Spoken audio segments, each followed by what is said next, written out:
Welcome to seesaw kitchen. तर आज मी बनवलेले आहे रवा ढोकळा म्हणू शकता किंवा रवा इडली म्हणू शकता. कारण याची टेस्ट जी आहे तर ती रवा इडलीसारखी आहे आणि तो दिसायला आहे तो ढोकळ्यासारखा आहे. तर त्यामुळे तुम्हाला जे म्हणायचं असेल ते म्हणा, पण खायला एकदम टेस्टी लागतो आणि इन्स्टंट हा पदार्थ बनवून तयार होतो. म्हणजे भिजत वगैरे जास्त वेळ घालण्याची काही गरज नाही. तर इथे मी 2 वाट्या रवा घेतलेला आहे, 1 वाटी बेसन पीठ घेतलेलं आहे आणि अर्धी वाटी दही घेतलेला आहे. कारण दही खूप आंबट होतं. जर आंबट नसेल तर 1 वाटी वापरलं तरी चालेल आणि जर ताक असेल तुमच्याकडे तर ताकही तुम्ही वापरू शकता. तर आता यामध्ये मी 1.5 वाटी पाणी घालून व्यवस्थित मिक्स करून साईडला ठेवणार आहे. तर अजून अर्धी वाटी पाणी मी घातलेलं आहे. तर आता आपल्याला व्यवस्थित मिक्स करून घ्यायचं आहे, म्हणजे त्यामध्ये गुठळ्या राहायला नाही पाहिजे. तर तुम्ही बेसन पीठ गाळणीच्या साहाय्याने गाळूनही घेऊ शकता. आणि आता बॅटर साईडला ठेवून चटणी बनवूयात. तर इथे मी 2 वाट्या डाळवं घेतलेलं आहे, 1.5 वाटी शेंगदाणे घेतलेले आहेत आणि एक छोटासा खोबऱ्याचा तुकडा घेतलेला आहे सुक्या. तर तो आपण कट करून घेऊयात आणि याची बारीक पावडर बनवून घेऊयात अगोदर. तर आता याची पावडर बनवून झालेली आहे. आता यामध्ये आपण स्वच्छ धुतलेली कोथिंबीर घातलेली आहे. आता चटणीमध्ये आपण भरपूर कढीपत्ता घालणार आहोत.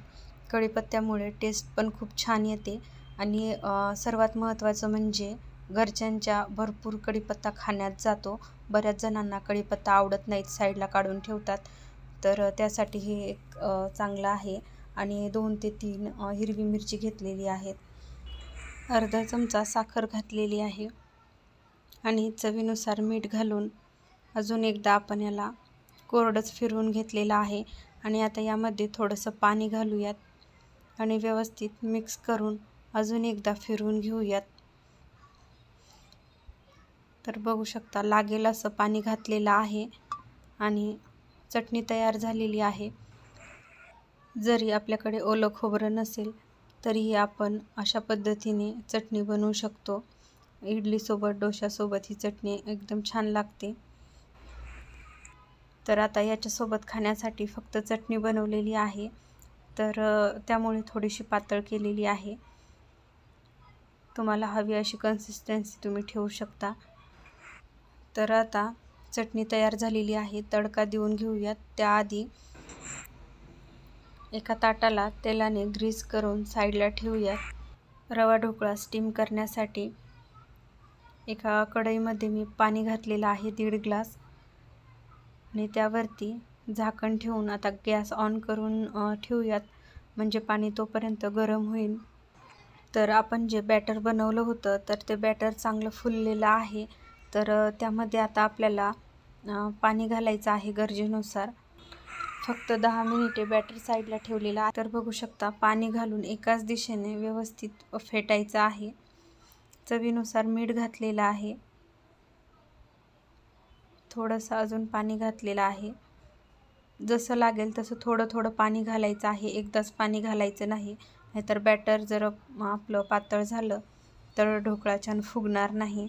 तर आता यामध्ये आपण इनोचं 1 पॅकेट घालायचं आहे आणि थोडंसं त्यावरती पाणी घालूयात आणि व्यवस्थित आता फेटून लगेच ही प्रोसेस करायची आहे. त्यामुळे आपण ताटाला ग्रीस करून ठेवलेलं आहे अगोदरच. आता फेटून ताटामध्ये हे मिश्रण ओतलेलं आहे. बघू शकता बॅटरची कन्सिस्टन्सी अशा प्रकारे ठेवायची आहे.